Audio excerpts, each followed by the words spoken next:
Since some of you requested this and I also was interested in what happened, I decided to give you a video about LSU's adjustments to the blitzes that Clemson were sending in the game that were actually effective at pressuring Joe Burrow. And so I'm going to highlight what led to LSU being successful and being able to stop this. So some of these adjustments, they were very specific and they helped them. But I'll say the biggest thing that seemed to be really helpful for LSU is that they started to execute mainly in their pass blocking protection. And there's some other things in addition to that that really helped them be successful, but the execution was really helpful because they kept the middle of the pocket clean, and that's very, very important for Joe Burrow and the LSU offense. Also, they did a few QB runs, they did a few pivot routes, some shorter routes to the tight end, but I'll get into that a little bit. So there were a few plays that I looked at, but there were four main ones that kind of encapsulated everything I just said, and I want to point that out to you. So like I said, the main thing is that the LSU interior blocking and the blitz pickup execution improved tremendously from those first quarter and a half or so to when LSU started scoring more touchdowns. Also, LSU called more draw run plays or QB runs in general for Joe Burrow to take advantage of open rush lanes. Also, simply to say that LSU simply called for routes to go into vacated passing lanes from those blitzes that came from the middle linebacker, that came from the safety that was coming up, in the middle of the field. And the last thing, which was very, very helpful, and it's probably one of the common themes you'll see across all of the plays I'm going to show you, is that LSU spread them out 4-5 wide formation, which you wouldn't usually expect to counter a blitz that you would do this. But they did this to distinguish where the blitzes were coming from and make them easier to identify. And when they did that, they were able to pass protect much better. So that told me that the LSU offensive line wasn't giving up the blitzes because they couldn't block these guys. They were giving up the blitzes because they were being confused and, and they couldn't see it in time. But when they were able to clearly distinguish where the blitz was coming from beforehand, they picked it up and they blocked these Clemson guys very well, and Joe Burrow had time. So that's a really, really interesting thing for me. I got really excited about that when I read it, but you'll see that there are 4 plays here, and across the film, or the theme is that all of them, they were spread out. And that's significant in that LSU likes to run a lot of the trips, bunch, wide receiver formation, a little bit closer to the line of scrimmage. That's been something that's been a recurring theme for them throughout the year. And in this game, they switched it up so that they can identify these Clemson blitzes. Great planning and coaching by Joe Brady here. Now, I'm going to go ahead and do these 4 plays that I'm going to show you, and you're going to see what I'm talking about. So the first one here is 10 minutes and 6 seconds left in the first quarter. Clemson is in a 3-1-7 defense, which is really crazy. 3 defensive linemen, 1 linebacker, and 7 defensive backs, which makes sense when you're trying to guard this LSU pass offense. So LSU is 4 wide here, 2 wide receivers to the right, 2 wide receivers to the left. Clemson blitz is number 47, that's the middle linebacker Scholesy, and they blitz number 19, which is the safety Tanner Mules. They blitzed him at the A and the B gap to the left side of the center, which is basically the center and the left guard. So basically it's a 5-on-5 pass rushing situation, although they put Clyde Edwards-Helaire kind of there to pass protect, but he didn't have to do much here. Everybody executes their assignment well, particularly the center and the left guard who picks up Tanner Mules. So what happens is that when they blitzed at that A and that B gap, it would have been very easy for both the center and the left guard to be confused and both try to block the middle linebacker who blitzed directly at the center or near the A gap. But when they saw Tanner Muse coming up, the center took on Scholesy and the left guard picked up Tanner Muse, clean pocket. So Joe Burrow then drops a dime on Chase in 1-versus-1 coverage with AJ Terrell down the right sideline. And of course the result was later on in that drive, it was a touchdown. Now we're going to go on to the second play. It's that Clemson once again, so this is the other constant theme across these analysis that I'm showing you, that Clemson was in a 3-1-7 defense. So you know the drill already. They were in a 3-1-7 defense, and LSU spread them out again, 5 wide this time, and they used Clyde Edwards-Helaire as the 5th receiver a lot. He used the far left guy here. Tanner Muse can't blitz this time because he is covering the tight end Fabian Moss in the close receiver position to the left side of the line of scrimmage. Scholesy takes the right here, the right B gap, and Simmons, the other linebacker, comes on the blitz instead to the B gap on the left side. So they're doing 2 B gap blitzes here.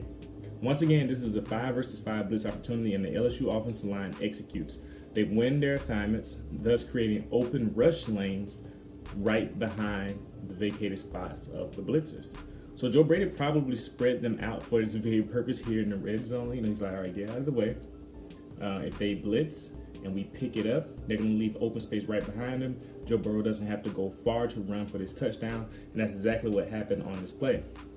I'm going to show you the next play. So this is the third quarter here, 10 minutes and 3 seconds left. Clemson is still in the 3-1-7 defense, and LSU is 5 wide again.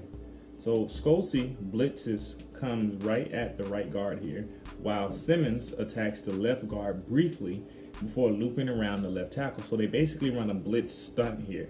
And the right end crashes down, you know, and comes down right on the left tackle.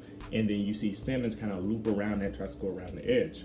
They leave the passing lanes open from where they originally blitzed from, though. And LSU has 3 slant routes converging on the middle of the field, which is right behind where those blitzes were coming from. And of course, this leads to an easy 13 or so yard completion that sets them up for a 3rd and 2. But you can see that Joe Brady knew this was coming. Like, after all these blitzes, he kept seeing Clemson's going to keep sending blitzes at our A and our B gaps and trying to overload our center and left guard and trying to get pressure right up the middle, which will flush Joe Burrow out and force him to make those crazy throws, which he seems to do consistently anyway.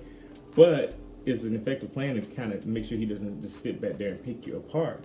But once they knew where it was coming from, LSU adjusted to it really well.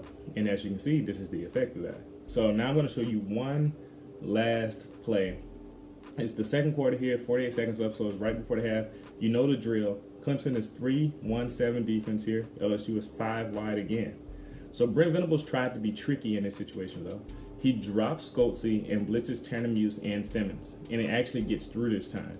So Tanner attacked the A gap, you know, on a crash down, and then Simmons loops around it to the B gap. So basically, this is the stunt blitz on the left guard here. They're stunting their blitzes here. They're having one guy crash down the line, the other guy loop around the now vacated spot around the edge.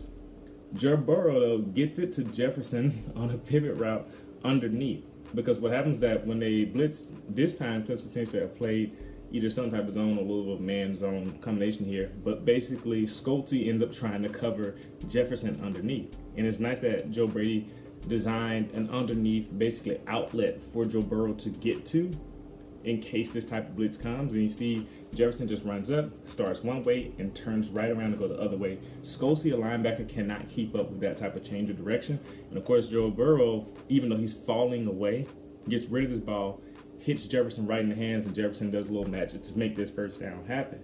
But this is just really well schemed. And so the crazy thing is that you may be wondering, well, since LSU figured this out so early in the game, why did it seem like, you know, Clemson adjusted that much?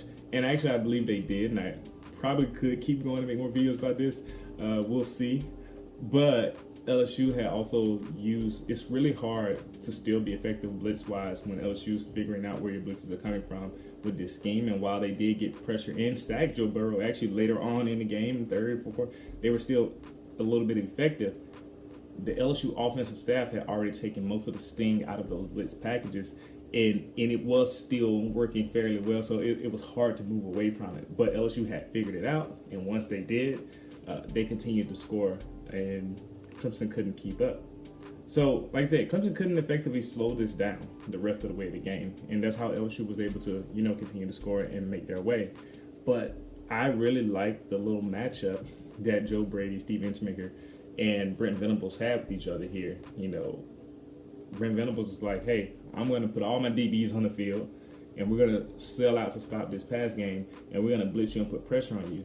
And it was working fairly well. I really enjoyed seeing them do what they did here. I guess my question to you all is, kind of, what did you think about this game plan? Would you have been this aggressive? Would you have switched it up a little bit, or maybe brought some blitzes and some different places? I really enjoyed seeing this, and I want to know what you guys think. But thanks for watching. I don't think I'm done with this series. I think there's a lot more that can be said about this game, and I'm probably going to break it down, make it go longer. Got to enjoy football while we can. So thank you for watching. I'll see you next time.